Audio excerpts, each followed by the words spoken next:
वज़ीर आला पंजाब मरियम नवाज शरीफ ने कहा है कि नौजवान कभी अपने मुल्क के खिलाफ ना जाएं और ना किसी जलाओ घिराव के बहकावे में आए। तुलबा किसी का ईंधन मत बने। सियासी पसंद नापसंद अपना नजरिया है, कोई बुरी बात नहीं है। हम एक जमहूरी मुल्क में रहते हैं। वो मुल्तान में होनहार स्कॉलरशिप प्रोग्राम तकरीब से खिताब कर रही थी, सुनिए।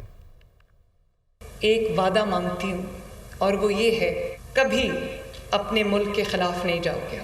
जो आपको ये कह दे कि आग लगा दो अपने मुल्क को, मेट्रो बस के जंगले तोड़ दो, सड़कें ब्लॉक कर दो, कारोबार बंद कर दो, रास्ते रोक दो, घेराव कर लो, पेट्रोल बॉम्ब्स फेंक दो, गोलियां चला दो, पुलिस वालों के सर तोड़ दो।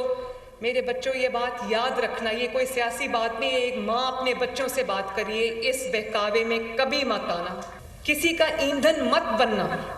अगर ये बात अच्छी होती तो आज वो बच्चे माफ़ी मांग के जेलों से बाहर ना आते। हम एक जमहूरियत में रहते हैं, एक अपना जो स्टांस रखना, अपना एक अफिलिएशन रखना, अपनी अपनी पॉलिटिकल फ़िलॉसफीज़ हैं, पॉलिटिकल बिलीफ्स हैं, वो रखना कोई बुरी बात नहीं। इसलिए मैं एक लोन स्कीम लॉन्च करने जा रही हूँ 0 इंटरेस्ट के साथ, जिसमें हम आपका बिजनेस प्लान बनाने में भी आपकी मदद करेंगे, आपको कंसल्टेंसी देंगे, आपकी हैंड होल्डिंग करेंगे।